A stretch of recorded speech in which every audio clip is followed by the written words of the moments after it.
ये कहानी सुंदर ग्राम नाम के एक छोटे से गांव की है, जहां माधव नाम का एक बूढ़ा आदमी अपनी बेटी लीला के साथ एक छोटे से घर में रहता था। माधव बहुत ही गरीब था। वो जंगल से लकड़ियां काट कर लाता और उन्हीं लकड़ियों को बाजार में बेचकर कुछ पैसे कमाता था और उन्हीं पैसों से माधव के घर का गुजारा चलता था। माधव की उम्र अब काफी हो चुकी थी। अब उसके शरीर में इतनी जान नहीं बची थी कि वो जंगल जाकर लकड़ियां काट सके, परंतु उसे ये सब अपने बेटी लीला के लिए करना पड़ता था, क्योंकि लीला की अब शादी की उम्र हो चुकी थी। लीला बहुत ही सुंदर और होनहार थी। लीला पिता की मदद करने के लिए घर में आस पड़ोस के लोगों के लिए सिलाई बुनाई का काम कर दिया करती थी, जिससे उसकी भी थोड़ी बहुत कमाई हो जाती थी। एक दिन इसी तरह माधव अपने घर से जंगल लकड़ियां काटने जाने वाला होता है। तभी उसे लीला रोक लेती है और कहती है। पिताजी, मैंने आपसे कितनी बार कहा है कि अब आपके शरीर में इतनी जान नहीं है कि आप इतनी दूर जंगल में जाकर लकड़ी काट सके। अब आपको आराम की जरूरत है। आप घर पर रहकर आराम करिए। लीला बेटी, मैं घर पर आराम कैसे कर सकता हूँ? अगर मैं ही आराम करने लगूंगा तो हमारे घर का खर्च कैसे चलेगा? अभी मुझे तुम्हारी शादी भी तो करनी है और फिर उस सूदखोर के पैसे भी तो देने हैं। तुम नहीं जानती लीला बेटी, मुझे हर वक्त डर लगा रहता है कि कहीं वो सूदखोर पैसे लेने ना आ जाए। बेटी, वो सूदखोर बहुत ही बेरहम और फरेबी इंसान है। अगर हमने जल्दी से जल्दी उसका पैसा नहीं चुकाया तो वो हमारे साथ कुछ भी कर सकता है। पिताजी, आप ज्यादा परेशान मत होइए। भगवान कोई न कोई रास्ता हमें जरूर दिखाएंगे। और मैं भी तो सिलाई बुनाई का काम करती हूँ। आज से मैं दिन रात मेहनत करूंगी, जिससे हम उस सूदखोर के पैसे जल्द से जल्द दे सकें। लीला की ऐसी बातें सुनकर माधव का मन पूरी तरह से भावुक हो जाता है और उसकी आंखों में आंसू आ जाते हैं। हाँ बेटी, मैं समझ सकता हूँ कि तुम भी मेरी मदद करना चाहती हो, परंतु मैं भी अभी इतनी जल्दी घर नहीं बैठ सकता। मैं कुछ दिन और लकड़ियां काटना चाहता हूँ। माधव फिर अपनी बेटी को किसी तरह जंगल जाकर लकड़ियां काटने के लिए मना लेता है और उससे मंजूरी ले लेता है। लीला भी अपने पिता की बातें मान जाती है और उन्हें लकड़ियां काटने की मंजूरी दे देती है। फिर क्या था, बेटी से मंजूरी मिलते ही माधव भी जंगल की ओर लकड़ियां काटने निकल जाता है। माधव दिन भर जंगल में लकड़ियां काटता है और फिर वो उन सारी लकड़ियों को बाजार में लाकर बेच देता है।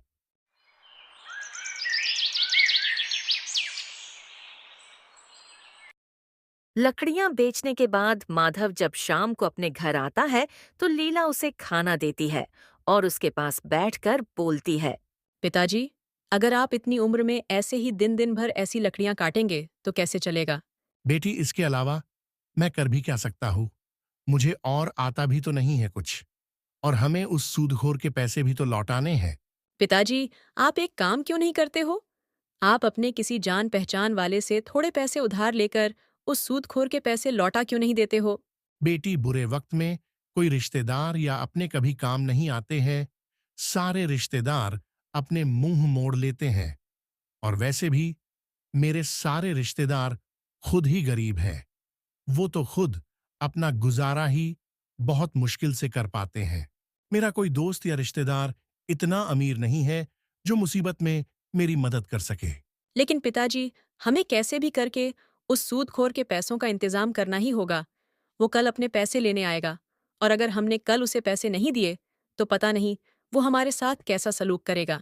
माधव अपने गरीबी के कारण बहुत ही लाचार था। उसे समझ में नहीं आ रहा था कि वो सूदखोर से अपना पीछा कैसे छुड़ाए।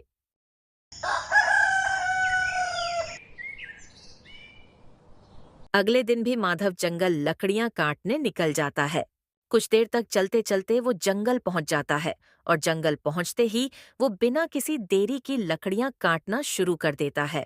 कुछ देर तक जब बूढ़ा माधव जंगल में लकड़ियां काट रहा था, तभी वहां एक अनजान व्यक्ति आ जाता है और माधव के हाथ में कुल्हाड़ी देखकर वो माधव से कहता है।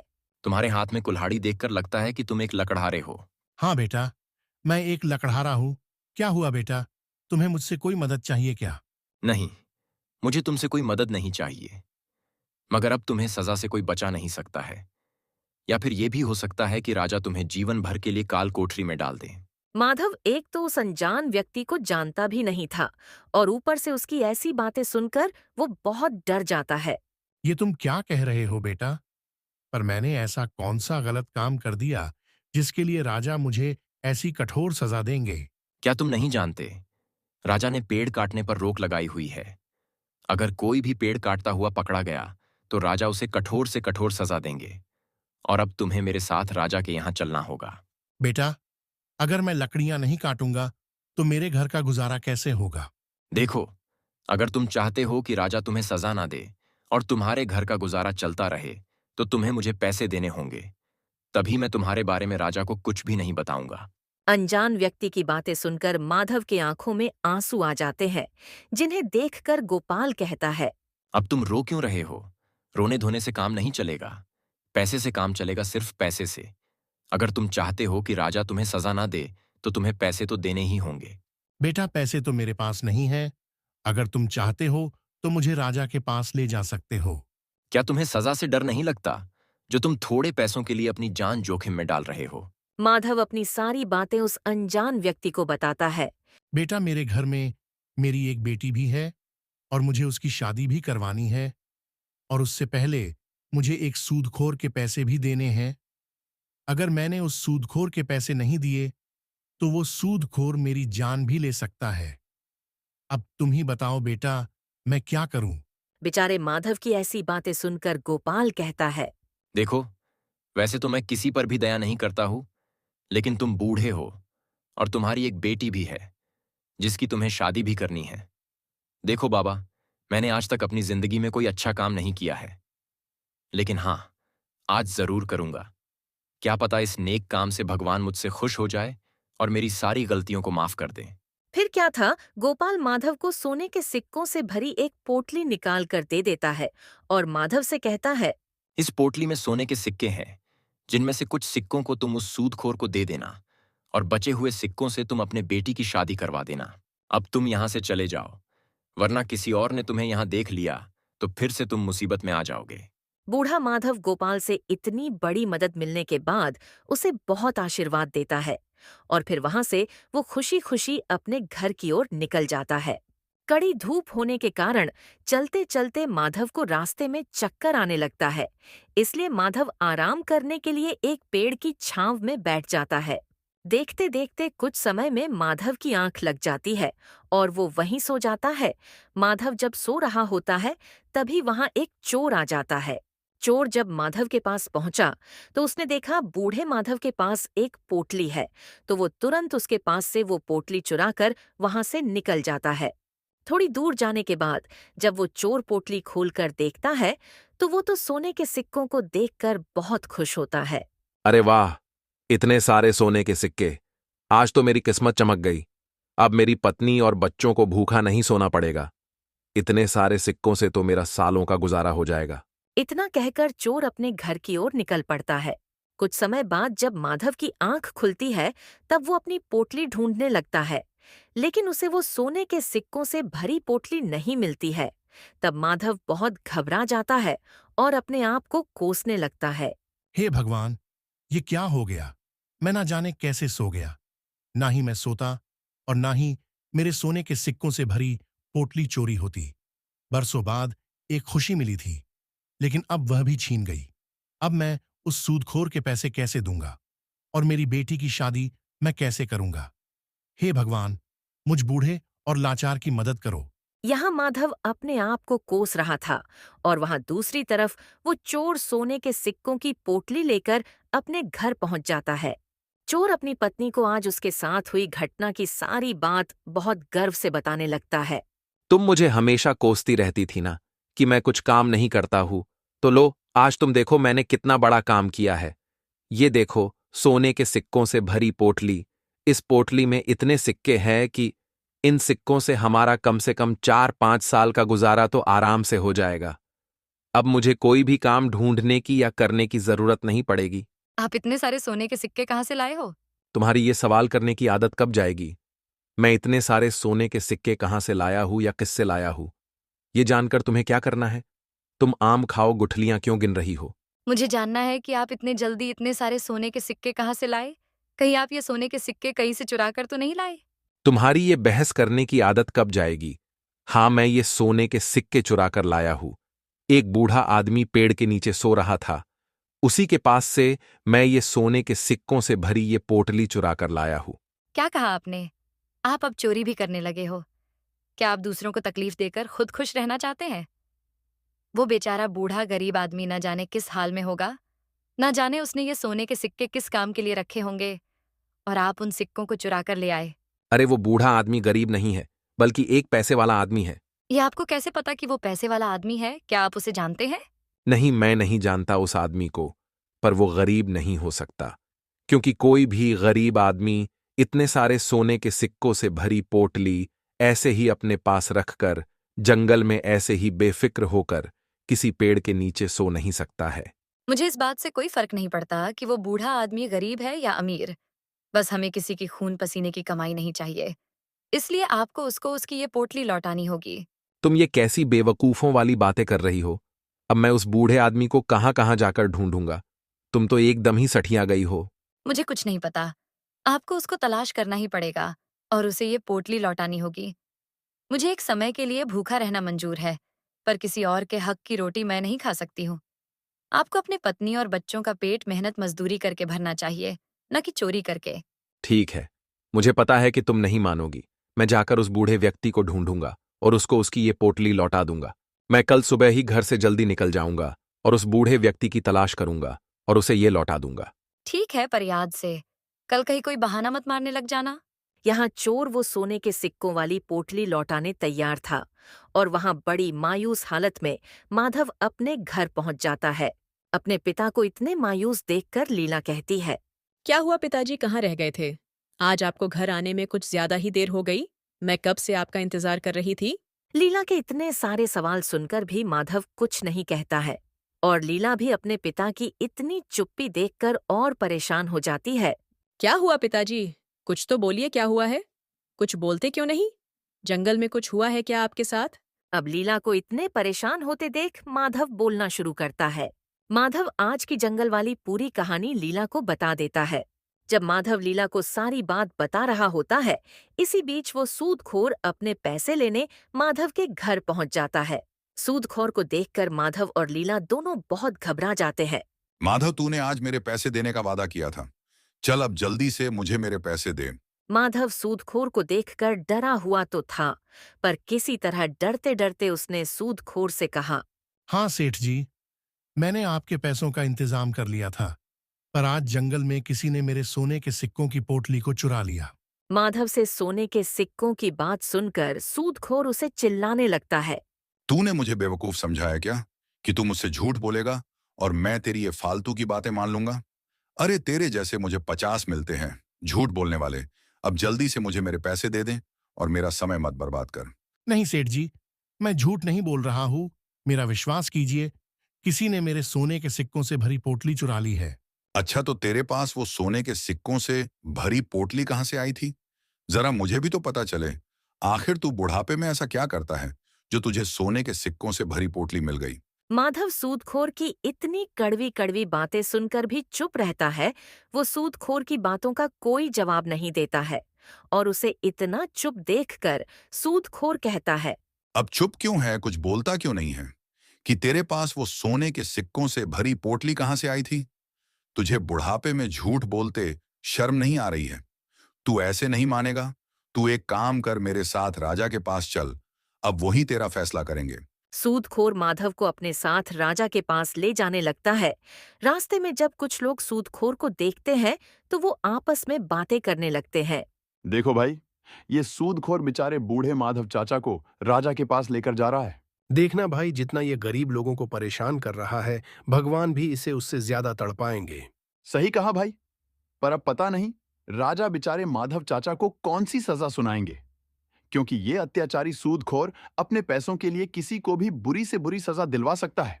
कुछ देर बाद सूदखोर माधव को अपने साथ लेकर राजा के दरबार में पहुंच जाता है और पहुंचते ही राजा से कहता है, महाराज, इस माधव ने मुझसे पैसे लिए थे और अब मुझे पैसे नहीं दे रहा है और ऊपर से मुझसे झूठ बोल रहा है कि कोई इसके सोने के सिक्कों की पोटली चुरा कर ली गया है। सूदखोर की पूरी बात सुनने के बाद राजा बोला, तो तुम ऐसे आदमी को पैसे देते क्यों हो जो तुम्हारे पैसे तुम्हें चुका ही ना सके? लेकिन महाराज, ये मेरे सामने आकर रो रहा था, इसलिए मैंने इस पर तरस खाकर इसे पैसे दे दिए। नहीं तो मैं ऐसे लोगों को कर्ज कहाँ देता हूँ जो कर्ज लौटा ना सके। सूदखोर की बातें सुनने के बाद राजा अपना फैसला सुनाता है। यहाँ के नियम के अनुसार जो व्यक्ति समय से कर्ज नहीं चुका पाता है उसके पूरे परिवार को कर्ज देने वाले की गुलामी करनी पड़ती है जब तक वो अपना पूरा कर्ज ना चुका ले। लेकिन मैं बूढ़े माधव के उम्र का लिहाज करके हुए उसे 1 दिन का समय और देता हूं। अगर माधव तुमने 1 दिन में इसका पैसा वापस नहीं किया तो तुम्हें उसकी गुलामी करनी होगी। राजा की बात सुनते ही माधव तो डर से कांपने लगा। अब उसे और उसकी बेटी को सूदखोर की गुलामी करनी पड़ेगी। फिर क्या था, राजा का फैसला सुनने के बाद सूदखोर और माधव के घर पर वापस आ जाते हैं। माधव, जब तू मेरे पैसे 2 साल में नहीं लौटा पाया, अब 1 दिन में कैसे लौटा देगा? तू एक काम कर, अपनी इस खूबसूरत बेटी की शादी मुझसे कर दे। तेरी बेटी मेरे साथ राज करेगी और मैं तेरे साथ भी अच्छा व्यवहार करूंगा और मैं तेरा कर्जा भी पूरा माफ कर दूंगा। बोल, मंजूर है तुझे मेरा ये प्रस्ताव? कराएगा अपनी बेटी की शादी मुझसे? सूदखोर की ये बात सुनकर लीला आग बबूला हो जाती है और सूदखोर से कहती है, मैं तेरे जैसे इंसान से कभी शादी नहीं करूंगी। तू इंसान नहीं, शैतान है जो इंसानों पर जुल्म करता है। तो ठीक है, फिर मैं भी देखता हूं कि तुम लोग मेरे पैसे कैसे चुका पाते हो और मैं तेरे बूढ़े बाप से इतना काम करवाऊंगा कि उसकी आत्मा भी कांप जाएगी। अब मैं चलता हूं और कल आऊंगा अपने पैसे लेने। फिर क्या सूदखोर माधव और उसके बेटी लीला को धमकाकर वहां से निकल जाता है। सूदखोर के जाने के बाद लीला अपने पिता माधव से कहती है, पिताजी, हम 1 दिन में इस मनहूस के पैसे कैसे चुकाएंगे? अगर हम 1 दिन में इसका कर्ज नहीं चुका पाएंगे तो वो मनहूस हम पर बहुत अत्याचार करेगा। पिताजी, मैं आप पर अत्याचार होते हुए नहीं देख पाऊंगी। इस लालची ने बहुत लोगों को लूटा है। किसी का घर छीन लिया है तो किसी की जमीन छीन ली। पिताजी, अगर आपकी मर्जी हो तो मैं इस सूदखोर से शादी कर लेती हूँ, नहीं तो वो आप पर बहुत अत्याचार करेगा। नहीं बेटी, तुम इस लालची और अत्याचारी से कभी शादी मत करना। अगर हमारे किस्मत में उसकी गुलामी करनी लिखी है तो हम उससे भाग नहीं सकते हैं। लेकिन पिताजी, वो सूदखोर बहुत बेरहम है। उसको किसी पर दया नहीं आती है। वो आपकी उम्र का भी लिहाज नहीं करेगा।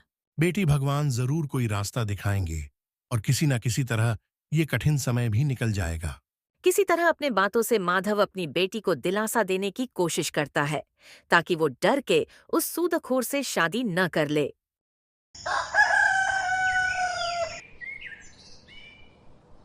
अगली सुबह वो चोर उस बूढ़े व्यक्ति की तलाश करके उसे उसकी वो पोटली लौटाने के लिए घर से जल्दी निकल जाता है और माधव भी अपने घर से सुबह सुबह जंगल से लकड़ियां काटने निकल जाता है। माधव जंगल की ओर जाते जाते उसी पेड़ के पास पहुंचता है और पेड़ के पास रुककर बोलने लगता है, काश कल के दिन मैं नहीं सोया होता तो आज मेरे और मेरी बेटी को इतनी मुसीबतों का सामना नहीं करना पड़ता। आज मैं उस सूदखोर के कर्ज से भी आजाद होता और मेरे पास इतने पैसे होते कि मैं अपने बेटी की शादी बहुत धूमधाम से कर पाता। जब माधव पेड़ के पास पहुंचकर अपना दुख जाहिर कर रहा होता है, उसी वक्त वो चोर भी उसे ढूंढते ढूंढते वहां पहुंच जाता है। वो माधव को देखकर पहचान जाता है और सोचने लगता है, ये तो वही बूढ़े चाचा हैं जिनके मैंने सोने के सिक्के की पोटली चुराई थी। नसीब ये मुझे यही मिल गए, वरना तो मुझे इन्हें गांव गांव घूमकर ढूंढना पड़ता। वो तुरंत माधव के पास पहुंच जाता है और उससे कहता है, चाचा, आपको देखकर लग रहा है कि आप किसी बड़े मुसीबत में हैं। आप मुझे बताइए क्या बात है। मुझसे जो कुछ हो पाएगा मैं आपकी मदद करूंगा। बूढ़ा माधव चोर के फटे हुए कपड़े देखकर बोला, बेटा, तुम्हारे कपड़े तुम्हारी कहानी खुद बता रहे हैं। ऐसे में मैं कैसे विश्वास करूं कि तुम मेरे इस बुरे समय में मेरी मदद कर सकोगे। चाचा, आप मेरे कपड़ों को देखकर मेरी हालत पर मत जाइए। आप मुझे अपनी परेशानी बताइए। हो सकता है मैं आपकी कोई मदद कर पाऊं और मैं पूरी कोशिश करूंगा कि आपके दुख को दूर कर पाऊं। बेटा, 2 साल पहले मैंने एक सूदखोर से पैसे लिए थे, लेकिन मैं अभी तक उसका कर्ज नहीं चुका पाया और अब तो मुझे राजा का आदेश मिल गया है कि अगर आज शाम तक मैंने उसका कर्ज नहीं चुकाया तो मुझे और मेरी बेटी को उसकी गुलामी करनी पड़ेगी। कल मुझे एक नेक दिल इंसान ने सोने के सिक्कों से भरी एक पोटली दी थी, जिसके मिलने पर मैंने सोचा था कि उनसे मैं उस सूदखोर के पैसे भी लौटा दूंगा और अपने बेटी की शादी भी करवा दूंगा। लेकिन कल जब मैं पोटली लेकर अपने घर जा रहा था तो मुझे चक्कर आ गया था।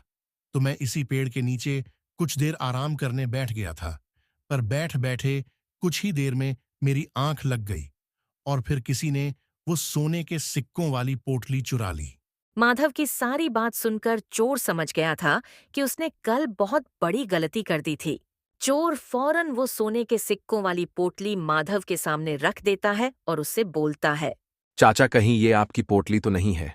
हाँ बेटा, यही तो है वो पोटली। बेटा, लेकिन ये तुम्हारे पास कहाँ से आ गई? इसे तो कोई चुरा कर ले गया था। चाचा, वो कल ये पोटली आपके पास से मैं ही चुरा कर ले गया था। पर चाचा, इसके लिए मुझे माफ कर देना।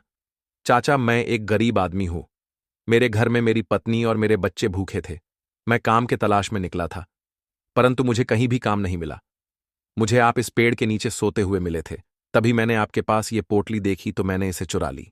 चाचा, इतने सारे सोने के सिक्कों को देखकर मुझे लगा कि अब मुझे कुछ सालों तक काम नहीं करना पड़ेगा और मेरे घर वाले कभी भूखे नहीं रहेंगे।